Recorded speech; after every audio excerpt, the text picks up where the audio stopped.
Olá, hoje em Porto Alegre faz um dia cinzento, com aquela chuvinha bem fininha que dá uma vontade imensa da gente pegar um livro e passar uma boa tarde lendo. E no meu caso, acompanhada de um chimarrão bem quentinho. E é neste dia que trago a sugestão deste pequeno livro intitulado Gratidão, da autoria de Oliver Sacks, editora Companhia das Letras. E entendi que talvez a forma mais adequada de falar sobre ele fosse lendo o que vem antes do sumário e depois lendo o prefácio. Quando a gente abre o livro e vira ali as primeiras folhas, a gente encontra isto aqui. E isto diz o seguinte: agora estou face a face com a morte, mas isso não quer dizer que não quero mais nada com a vida. Depois do sumário, nós temos aqui a foto do autor e em seguida o prefácio, que diz assim: neste quarteto de ensaios escritos em seus 2 últimos anos de vida, Oliver Sacks encara a velhice, a doença e a morte com graça e clareza extraordinárias.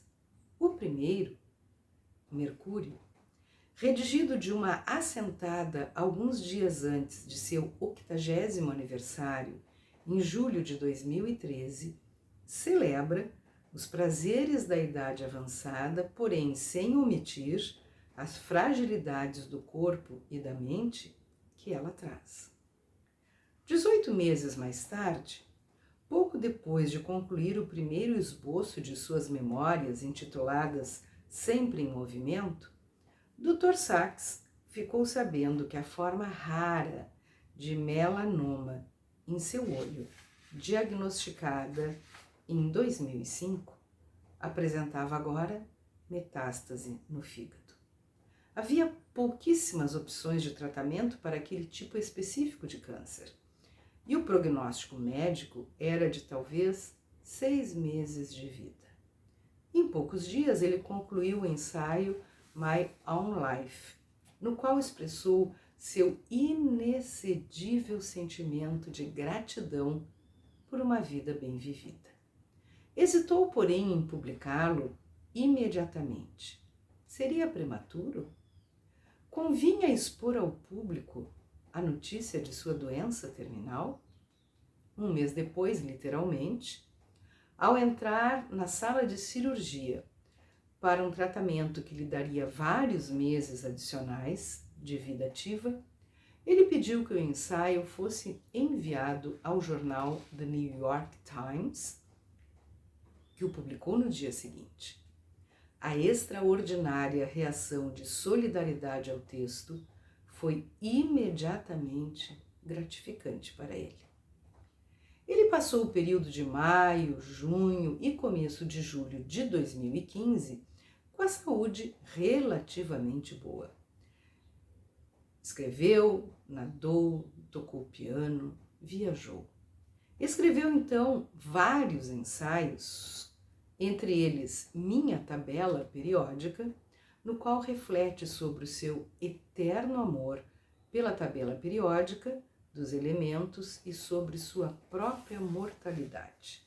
Em agosto, sua saúde declinava velozmente, mas ele devotou suas derradeiras energias para escrever, e o ensaio final deste livro, Shabbat, foi particularmente importante para ele, que revisou cada palavra vezes sem conta, destilando o texto à sua essência.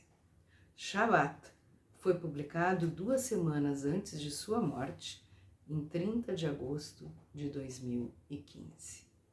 Se voltamos aqui ao sumário, vamos ver que são exatamente esses 4 textos que o livro nos traz Mercúrio, My Own Life, Minha Tabela Periódica e Shabbat. Seguindo o último texto, temos algumas notas sobre o autor que passo a ler agora. Oliver Sacks nasceu em Londres em 1933 e formou-se pelo Queen's College em Oxford.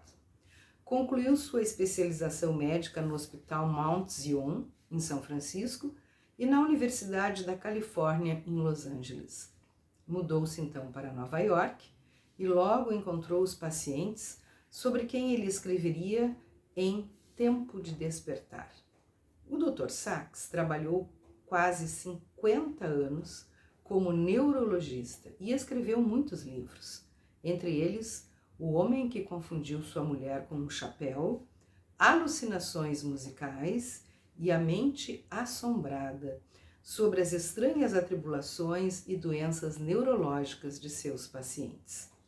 O jornal The New York Times referiu-se a ele como o poeta laureado da medicina, e ao longo dos anos ele recebeu muitos prêmios, entre eles a homenagem da Fundação Guggenheim, da National Science Foundation, da American Academy of Arts and Letters e do Royal College of Physicians. Suas memórias, intituladas Sempre em Movimento, foram publicadas pouco antes de sua morte, em agosto de 2015. E aqui no verso lemos algo muito bonito. Diz assim: não consigo fingir que não estou com medo, mas meu sentimento predominante é a gratidão. Amei e fui amado, recebi muito e dei algo em troca. Li, viajei, pensei, escrevi. Tive meu intercurso com o mundo, um intercurso especial dos escritores e leitores. Que nós também possamos dizer, quando estivermos chegando perto do final de nossa vida, que o nosso sentimento predominante é a gratidão, que amamos e fomos amados, que recebemos muito e demos alguma coisa em troca, que lemos, viajamos, pensamos, vivemos em plenitude a nossa vida aqui na Terra. Boa leitura!